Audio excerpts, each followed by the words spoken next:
segundo, mahalaga. Malingat ka nga lang sandali, pwede nang magbago ang direksyon ng iyong buhay. Pwede nang mawala ang mga mahal mo.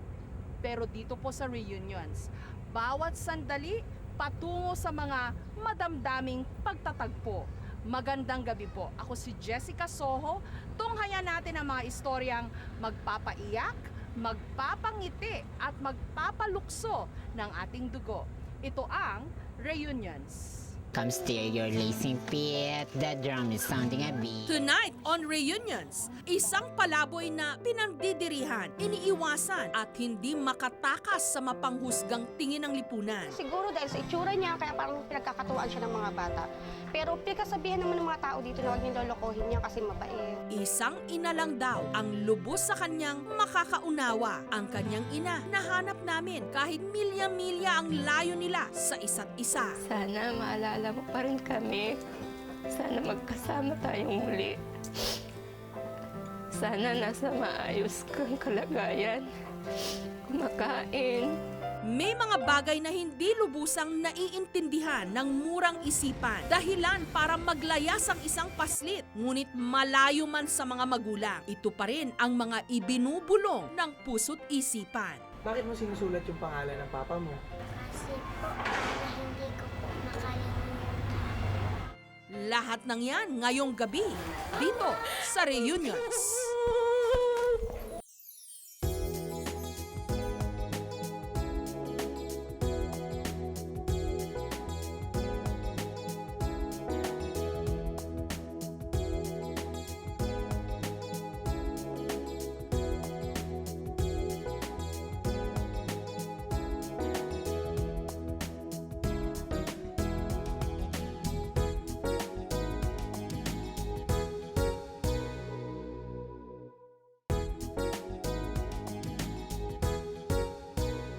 Pait at sakit ang pinagdadaanan ng bawat pamilyang nagkakahiwa-hiwalay.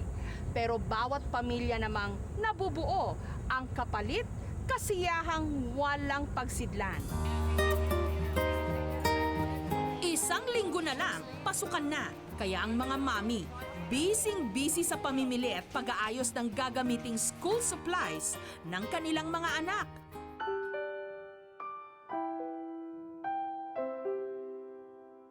Pero ang inang si Vina, iba ang pinagkakaabalahan. Ang mga binili niya kasing school supplies, siya ring ginagamit niya sa paghahanap sa kanyang incoming grade school student na anak, si Nika.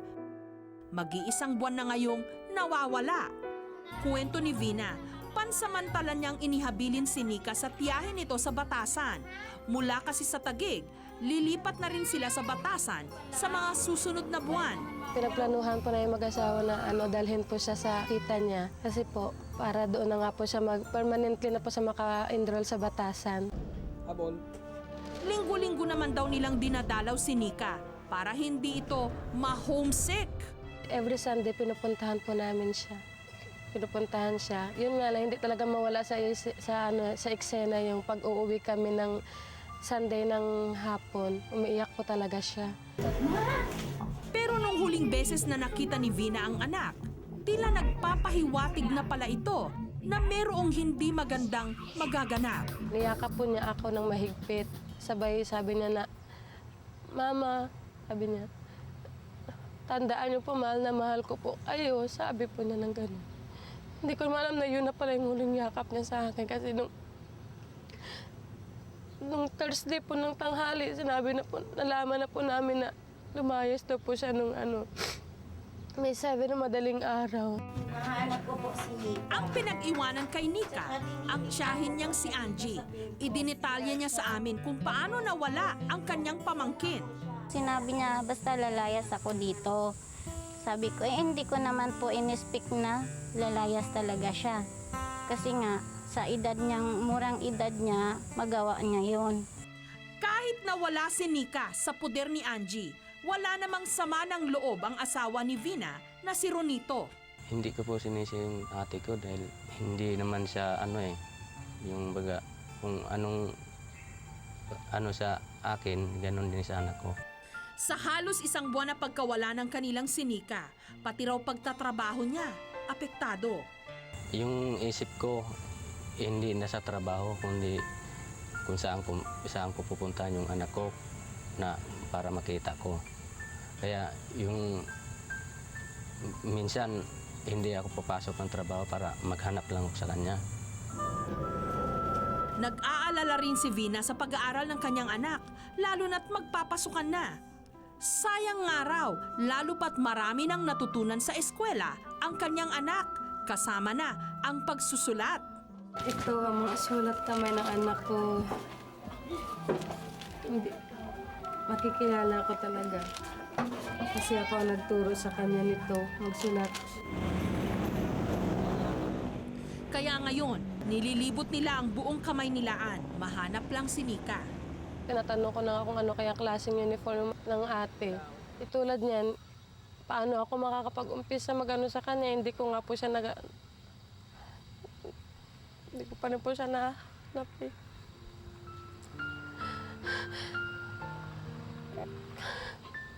Kahit lang po sana kunting sinyalis na ano siya. Hindi pa rin eh. Gulong-gulo po kasi ng utak ko ngayon.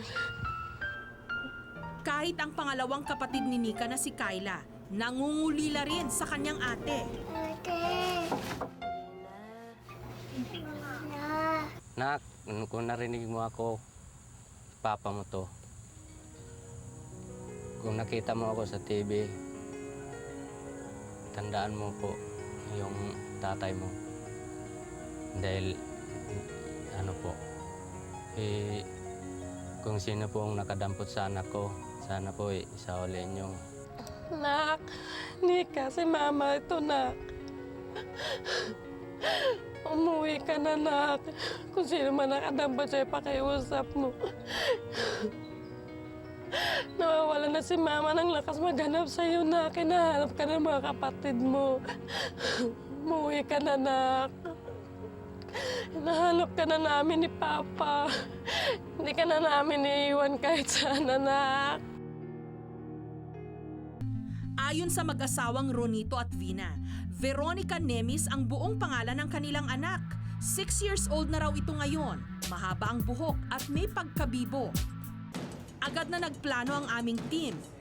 Naisip naming maaaring nasa isang temporary shelter lang si Nika. Ang una naming pinuntahan, ang pinakamalapit na shelter sa Batasan, ang Social Development Center o SDC sa Quezon City. Agad na kaming lumakad papuntang SDC. Pagdating doon, agad na kaming nagtanong-tanong. Veronica. Yan po, meron po kaming Veronica Nemis. Meron po. 6 na taong gulang. Meron po, ma'am. Meron po. Pwede po kaya siya namin Ganito pupunin ko po sa kwarto. Veronica.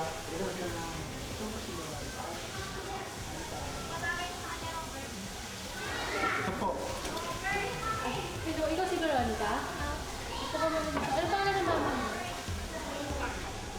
Ano nga pala ng pangalan? Pangalan ng mama mo? Papa mo? Kumpirmado! Ito na nga ang hinahanap na anak ni Vina at Ronito. Kuwento sa amin ng staff ng SDC, May 7, 2009 nung na-rescue si Nika ng mga tanod sa may barangay New Era. Veronica, dinala rito ng barangay BSDO ng New Era. Turnover din sa kanila ng concerned citizen, alas 7 ng umaga ng May 7. Natagpuan si Veronica na may dalang bag sa ibabaw ng overpass at umiiyak. So dinala dito sa aming center, mga hapon na, mga 3:25. Kahit daw bibo at magaling sumagot ang bata, hindi naman daw nito maibigay ang eksaktong address nila. Kwento sa amin ni Nika, ang pagiging iyakin daw niya ang naging dahilan kaya't di umano pinalaya siya ng kanyang tiyahin. Umiiyak lang po kasi ako kasi namimiss ko yung kapatid ko. Namimiss ko po yung kapatid ko, kaya po ko pinalaya. Sumiyak lang po ako. Pinagalitan ka ba ng tita Sabi niya, layas ka dito, dali mo yung mga gamit mo.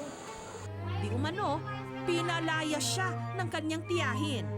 Kaya't naisipan daw niyang umuwi na lang sa kanilang bahay sa Taguig kahit hindi naman daw niya alam ang daan pa uwi.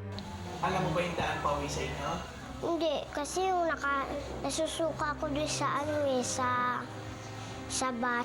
Pakyat na lang po ako sa overpass.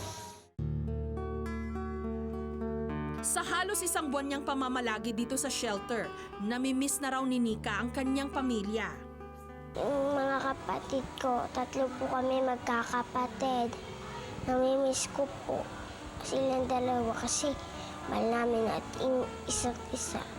Kaya madalas nasa sulat na lang niya sinasariwa ang mga alaala ng kanilang masayang pamilya. Bakit mo sinusulat yung pangalan ng papa mo? Kasi po, hindi ko po makalimutan. Ngayon, nais na raw niyang umuwi. Mama, sunduin niyo po ko dito kasi hindi po ako makakaalis dito po. Sinamiss ko na po kayo, lalo na po si Kayla tsaka si Arvin.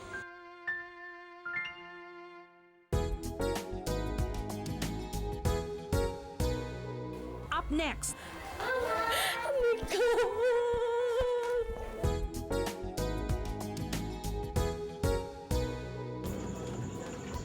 nung gabi ring yon, agad naming binalikan si Vina. Iaabot namin sa kanya ang isang sorpresa. Si Vina, tila binuhusan ng malamig na tubig sa kanyang nakita. Saan galing po ito, ma'am? Kilala niyo po ba kung kanino pong sulat yan? Opo, kay Nika po ito eh. Kay Veronica po ito nasulat.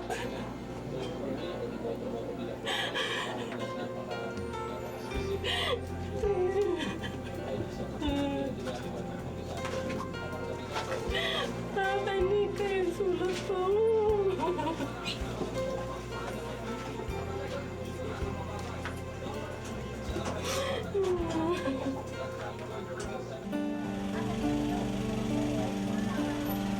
Wala nang sinayang pang oras si Vina. Kasama ang kanyang asawa at hipag. Agad na kaming bumiyahe papuntang SDC. Si Nika naman, inabutan naming nanonood ng TV.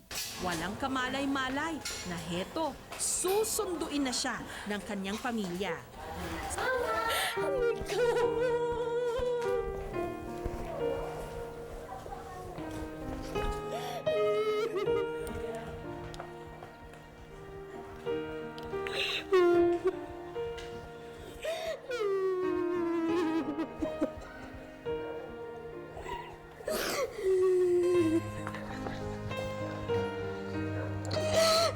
Bakit ka bulos na?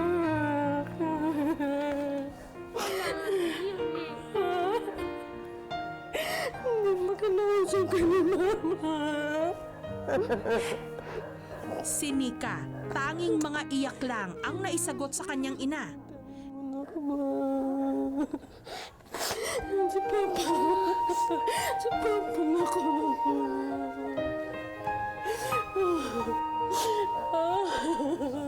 Hindi ka na namin iiwan, ha?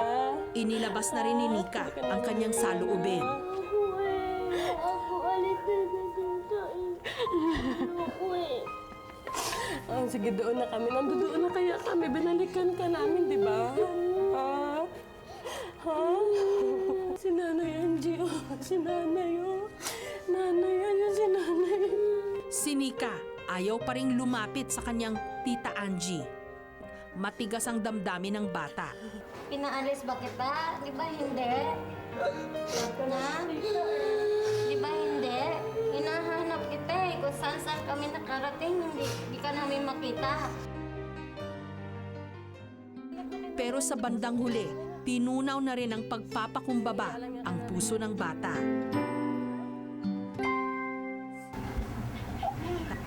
Matapos ang kanilang muling pagkikita, sinimulan na ng mag-ina na ayusin ang mga gamit ni Nika sa eskwela. May mga pagkakataong nauuwi sa wala ang magandang intensyon ng mga magulang para sa kanilang mga anak. Nararapat lang siguro na ipaintindi ng mabuti sa mga bata na ang mga sakripisyo at paghihirap ng kanilang ama't ina para rin sa kanilang kabutihan.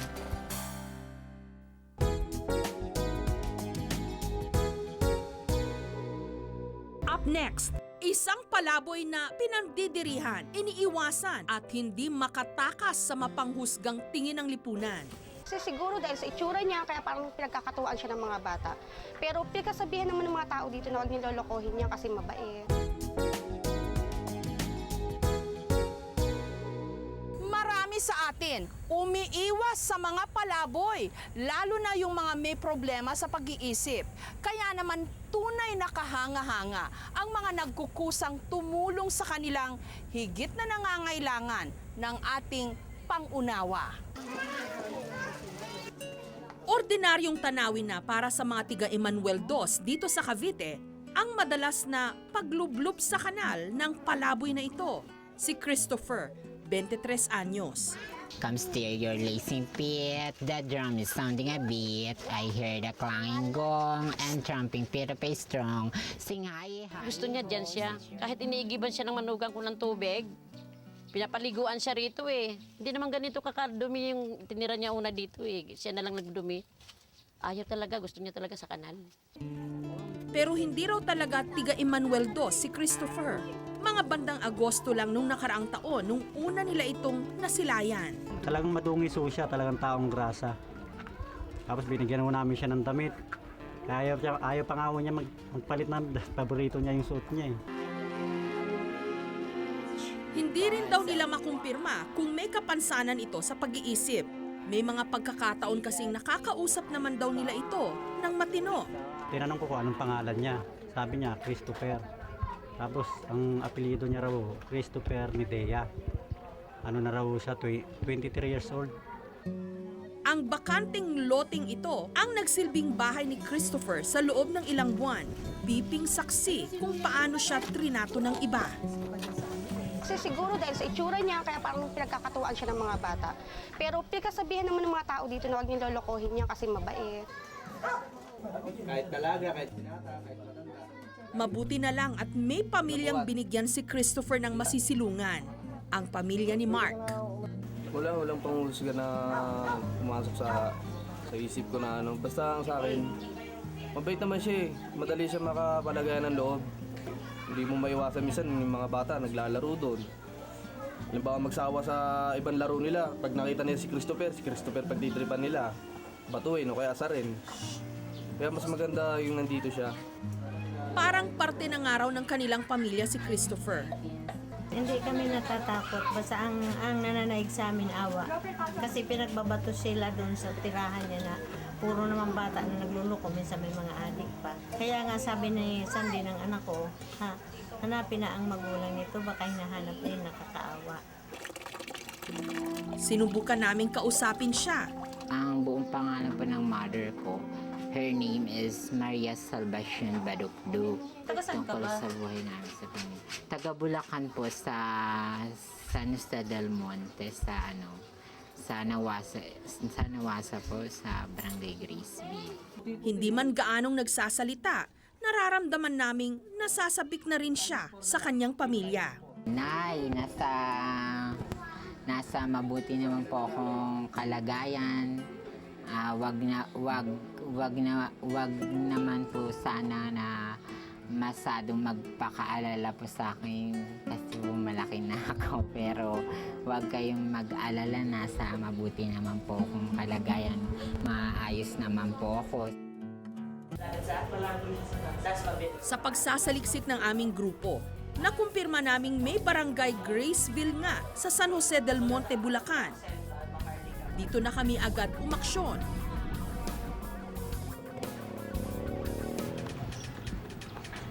Hindi po kayo si Aling Salvacion. Hindi po. Bungay po ako. Isa po sa taas. Dati Media. Media, Salvacion ni Dea, taga dun daw. Apa. Dali-dali naming tinunto ng tinutukoy na lugar ng bata. Kaya si Aling Salvacion ni Dea. Opo. Kami po yung taga-reunions po. Nay, i-confirm lang namin may nawawala po ba kayong anak? Opo. Ano pong pangalan po? Christopher. Sa wakas, nakaharap na rin namin ang ina ni Christopher, si Salvacion. Ngunit nagulat kami sa ipinagtapat sa amin ni Salvacion. Hininto na raw niya ang paghahanap sa kanyang anak. Makailang ulit na raw kasi itong nawala. Dinitibayan ko na lang yung sarili ko para harapin yung mga problema. Kasi hindi naman pwedeng umikot lang ang buhay ko dahil lang sa kanya. Kasi dati, bawat alis niya, hanapin namin siya. Susundan kung saan. Sa ngayon, parang napagod na rin ako maghanap sa kanya. August 2008 raw ang kahuli-hulihang pag-alis ni Christopher sa kanilang bahay. Alis muna ako. Sabi niya ganon. Hinayaan lang namin siya kasi madalas na yung ginagawa, yung aalis, tapos babalik. Hanggang inabot na raw ng 9 na buwan, wala pa rin silang balita. Hinintay namin bumalik. Hanggang ngayon, hindi pa siya umuwi. Hindi siya bumalik. Kinumpirma rin sa amin ni Salvacion, may kapansanan nga sa pag-iisip ang kanyang anak. Simula kasi yun, nung 13 years old siya, first year high school. Karoon kami ng family problem, naghiwalay kasi kami ng tatay niya. Yun, parang siguro dinibdib niya tapos hindi siya nakapag-aral. Bali, nag-isip siya tapos hindi siya nag-i-express ng kanyang gusto. Dinidibdib lang niya yung kanyang yung problema niya, sinasarili lang niya. Ang kapansanang ito ni Christopher, bangungot ang idinulot kay Salvacion. May mga pagkakataon daw kasi na nagiging bayolente ang binata. Sinisira niya yung mga dingding, kagaya nito, hinampas niya yan ng kahoy. Tapos itong aming bintana, hinampas niya ng kahoy din, kaya nabasag lahat ng salamin. Tapos itong aming upuan, kaya nilalagyan na lang namin ng sapin kasi para medyo maganda-ganda tingnan. Din niya, sinira din niya ng kahoy na mayroong pako, tinusok-tusok niya. Maging ang mga kapitbahay ni Salvacion, saksi sa pagbabago ng ugali ni Christopher. Pag kinakausap mo, matino. Pag may sinasabi ka, naiintindihan niya. Pag naman dumarating yung oras na sinusumpong siya nung ganung pag-iisip niya, wala, hindi mo na siya makausap ng matino. Ang kapatid ni Christopher na si Grace, galit ang nadarama sa tuwing susumpungin ang kanyang kuya. Lalo pag si mama ang sinasaktan. Dati nga po, hinabot pa po ko ng daspan. Tapos sabi ko dun sa mga lalaki, uy, tulong, sabi ko gano'n. Kasi magagalit ka talaga sa kanya kapag yung mga times na hirap tanggapin ng mga pinaggagawa niya. Kunyari, na natutulog kami, sira-sira yung bahay.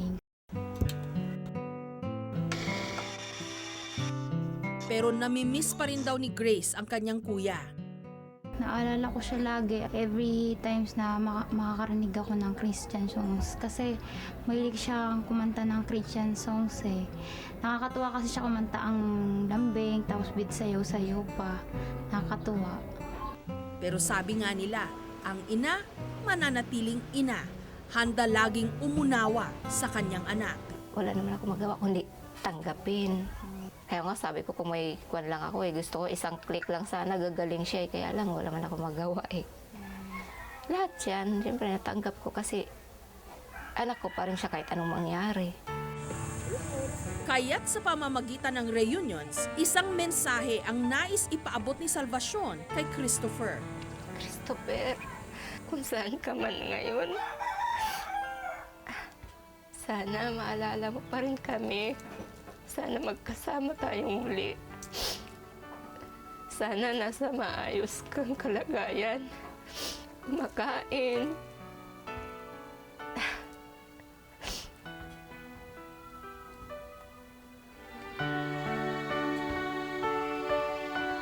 Miss ka na namin, Grace.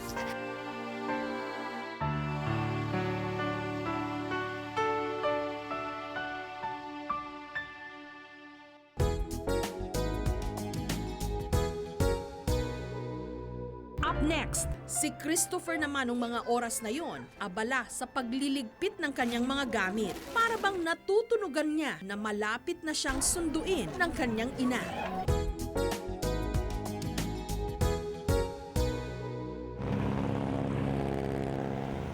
Kinabukasan, ang mag-inang Salvacion at Grace, inayos ang dadalhin nilang mga gamit ni Christopher. Umaasa kasi sila ngayong araw na ito, matutuldukan na ang kanilang pag-aalala.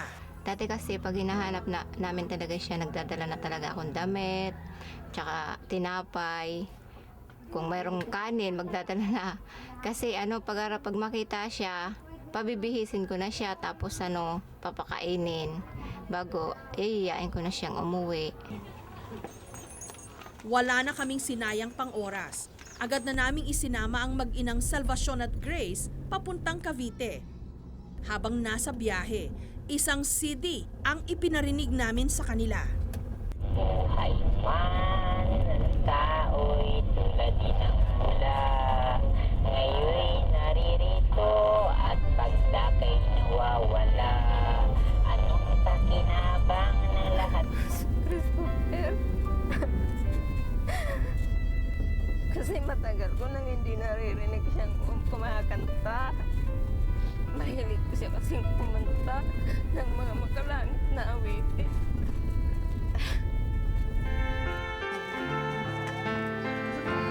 Si Christopher naman nung mga oras na yon, abala sa pagliligpit ng kanyang mga gamit. Para bang natutunugan niya na malapit na siyang sunduin ng kanyang ina.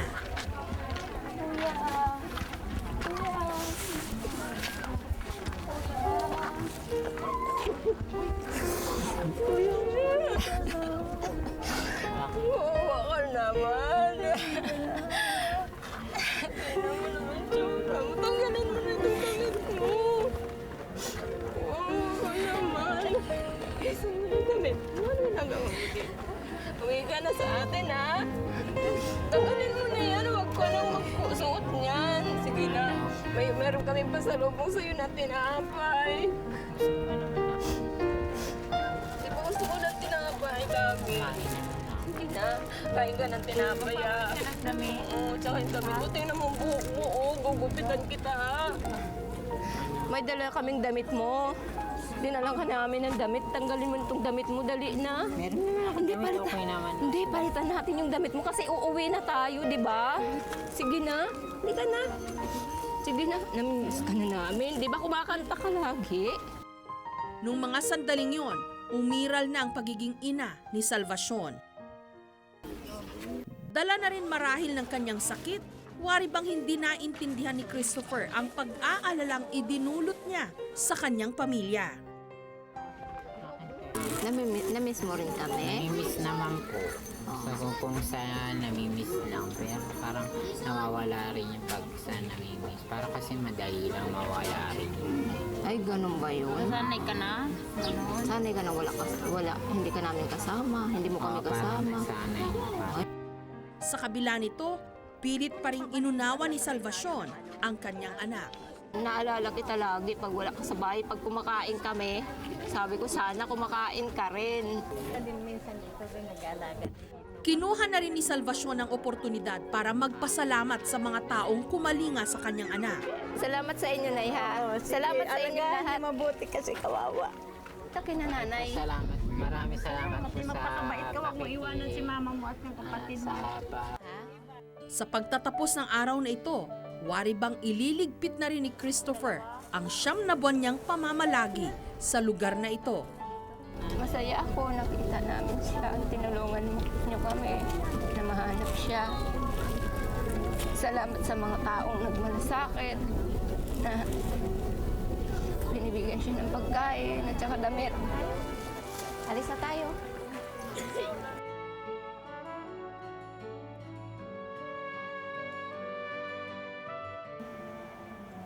Salvacion, ano bang dahilan papatingnan mo si Christopher?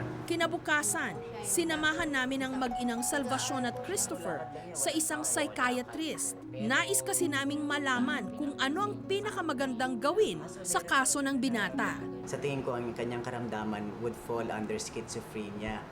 No, yung schizophrenia, isa itong sakit sa isipan na chronic, pangmatagalan, na kailangan bigyan ng gamot para mawala yung mga symptoms. Kapag may gamot, matatanggal natin yung mga sintomas. Ngayon, kapag itinigil ang gamot, maaari itong bumalik kasi pabalik-balik din ito. although gumagaling, pero bumabalik kapag walang gamot. Sa tingin ko, pag uwi niya sa bahay, hindi siya iinom ng gamot at mahihirapan si nanay na alagaan siya. So, I would recommend confinement. Walang kapantay ang sakripisyo ng mga magulang sa kanilang mga anak. Handa silang tiisin ang lahat at anumang suliranin ang pinagdadaanan ng kanilang mga anak, handa silang ito'y unawain. Gaano man ito kahirap tanggapin.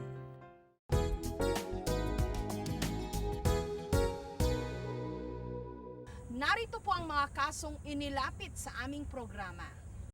Si Jocelyn Ramirez, 31 years old, 5 feet ang taas, singkit, huling nakita sa Ballesteros, Cagayan Valley. Si Josefina Belmonte, 65 years old, natagpuan September 8, 2006. Si Rufina Salvante, 95 years old, natagpuan December 9, 2005. Si Nena Mendez, 60 years old, huling nakita sa Bacoor, Cavite. Si Hilda Alba, 37 years old, may kapansanan sa pag-iisip, huling nakita sa Barangay Longos, Malolos, Bulacan. Si Helen Sison, 34 years old, huling nakita sa Santa Maria, Bulacan. Si Julie Demirinan, 39 years old, 5'7" ang taas at may nunal sa ilong. Si Concordia Avenir, 87 years old, 5'1" ang taas, huling nakita December 25, 2008. Si Norma Flores, 76 years old, may nunal sa kaliwang pisngi, huling nakita October 17, 2008 sa Quezon City. Para sa anumang impormasyon tungkol sa kanila o sa kanilang mga pamilya, makipag-ugnayan po sa aming tanggapan 982-7777 Local 3011 o mag-email sa reunions@gmanetwork.com. 406 na po lahat ang bilang ng mga nawawala na nahanap na natin at naibalik sa kani-kanilang mga pamilya. Patuloy ho ang pag-akyat ng bilang na yan dahil patuloy rin po kayong sumusubaybay at tumutulong sa aming pong programa. Magandang gabi, ako po si Jessica Soho. Kami pa rin ang inyong mga kaagapay sa puspusang paghahanap. Magkita-kita po tayong muli sa susunod na Martes. Dito lang sa programang naniniwalang hindi dapat mawala ng pag-asa ang mga taong nawawalan ng miyembro ng pamilya. Because the search for missing loved ones ends with reunions.